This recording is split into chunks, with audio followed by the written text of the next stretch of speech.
અમે એના વિશે થોડીક જાણકારી મેળવી છે કે આ ટપોરી ચિરાગ ઘોટી છે કોણ. સુરતનો એક કહેવાતો ઉદ્યોગપતિ ચિરાગ ઘોટી કોર્ટમાં સરેન્ડર કરી દીધું છે અને હવે એસઓજી ડીસીપી એની તપાસ કરી રહ્યા છે અને 4 દિવસના રિમાન્ડ પણ મળ્યા છે. હવે ચિરાગ ઘોટી વિશેના ઘણા બધા સમાચારો સોશિયલ મીડિયામાં આવી રહ્યા છે, પરંતુ આ ચિરાગ ઘોટી ખરેખર છે કોણ એના વિશે ઘણા ઓછા લોકોએ વાત કરી છે. તો અમે એના વિશે થોડીક જાણકારી મેળવી છે કે આ ટપોરી ચિરાગ ઘોટી છે કોણ. તો આના વિશે વાત કરીશ. મારું નામ રાજેશ શાહ છે અને તમે જોઈ રહ્યા છો ગુજરાતના સૌથી મોટા ડિજિટલ ન્યૂઝ પ્લેટફોર્મ ખબરછે.com. સોશિયલ મીડિયામાં એક વિડીયો જબરજસ્ત વાયરલ થઈ રહ્યો છે. એમાં એક બ્લેક શર્ટ પહેરેલો વ્યક્તિ ટાલ છે અને એની એ રૂમની અંદર બીજા 5-7 અન્ય લોકો પણ બેઠેલા હોય એવું લાગે છે અને 2 માણસો રડતા રડતા આજીજી કરતા હોય એવો એક વિડીયો વાયરલ થયો છે. અને એ જે સોફા પર કાળા શર્ટમાં બેઠેલો જે માણસ છે એ જે રડી રહ્યો છે એ માણસને તમાચા ઠોકી રહ્યો છે. તો સામે કોઈ ભાઈ બેઠેલા છે, એનો ચહેરો નથી દેખાતો, એ એવું બોલી રહ્યા છે કે આને મારમાં, એટલે એને મારવાનું બંધ કર. હવે આ જ્યારે વિડીયો સોશિયલ મીડિયામાં વાયરલ થયો ત્યારે જે વ્યક્તિને મારવામાં આવ્યો એ વ્યક્તિ પણ સામે આવી અને વિડીયો વાયરલ કર્યો.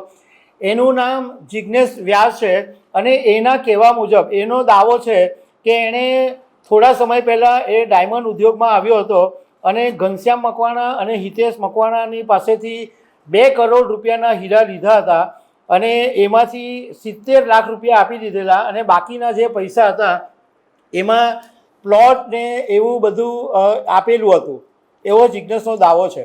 પણ એ પછી આની અંદર આ ચિરાગ ઘોટીની એન્ટ્રી થઈ અને ચિરાગ ઘોટીની એન્ટ્રી થઈ ચિરાગે પછી આ પૈસાની ઉઘરાણીની વાત કરી છે અને જિગ્નેશ વ્યાસનો એવો દાવો છે કે 23 કરોડ રૂપિયા મારી પાસેથી પડાવી લીધા છે જમીન પ્લોટના એવી રીતના, અને એમ છતાં મને માર માર્યો છે. બીજો એક વિડીયો સોશિયલ મીડિયામાં વાયરલ થયો. એમાં એક બ્લેક ટી શર્ટવાળા ભાઈને ગાદી પર સુવડાવીને આ ચિરાગ ઘોટી તાલિબાની સજા કરતો હોય એવી રીતના દંડાથી એને મારે છે.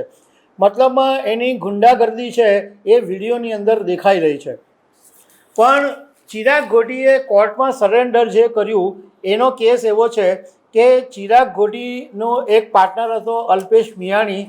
અલ્પેશ મિયાણી અને ચિરાગ ઘોટી બાયોડીઝલનો ધંધો કરતા હતા અને એ ભાગીદારી બાબતે કોઈ ડિસ્પ્યુટ ઊભો થયો તો અલ્પેશ મિયાણીને ફસાવવા માટે એની કારમાં આ ચિરાગ ઘોટી, એનો ભાઈ અને એના પિતાએ એક એમડી ડ્રગ્સ મૂકી દીધેલું હતું અને એ એમડી ડ્રગ્સ પકડાયું ત્યારે અલ્પેશ મિયાણીની ધરપકડ થઈ.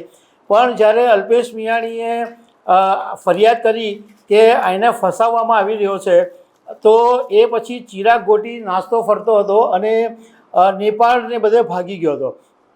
એ પછી જ્યારે ચિરાગ ઘોટીના ભાઈએ સુપ્રીમ કોર્ટની અંદર ચિરાગના જામીન માટે અરજી કરી તો સુપ્રીમ કોર્ટે આદેશ કર્યો કે આ ચિરાગ ઘોટી છે એ 15 દિવસની અંદર સરેન્ડર કરે. એટલે ચિરાગ ઘોટીએ સુરતની કોર્ટમાં ગઈકાલે સરેન્ડર કરી દીધું છે. હવે આ જે કેસ છે એની તપાસ પહેલાં એસીપી ZR દેસાઈ પાસે હતી, પણ હવે કોર્ટમાં સરેન્ડર કર્યા પછી હવે આ જે તપાસ છે એ એસઓજીને આપવામાં આવી છે અને એસઓજીના ડીસીપી રાજદીપસિંહ નકુમ આની તપાસ કરી રહ્યા છે. હવે જ્યારે આ ચિરાગ ઘોટીના વિડીયો સોશિયલ મીડિયામાં વાયરલ થઈ રહ્યા છે ત્યારે ઘણા બધા લોકોને એમ થાય કે આ ગુંડાગર્દી કરનારો માણસ આખરે છે કોણ.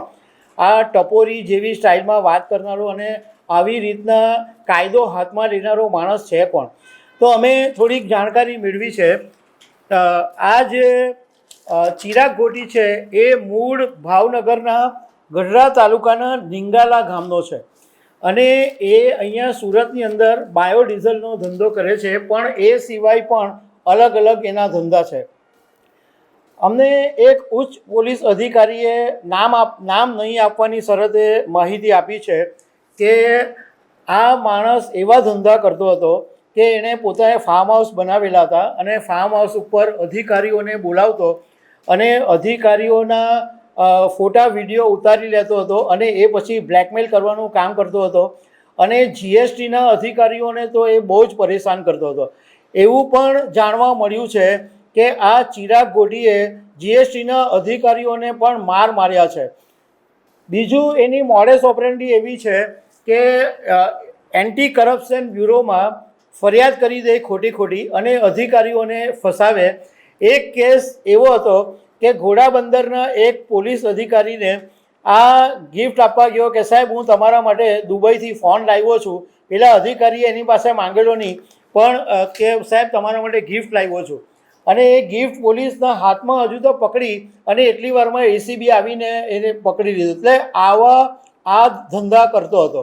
અને પોલીસે એવું પણ કીધું છે કે જે વિડીયો અત્યારે સોશિયલ મીડિયાની અંદર વાયરલ થઈ રહ્યા છે એ બધા ફરિયાદીઓને પણ બોલાવવામાં આવી રહ્યા છે અને એમની પણ આ વિગત એમની પાસેથી મેળવવામાં આવી રહી છે અને 4 દિવસના રિમાન્ડ મેળવવામાં આવ્યા છે.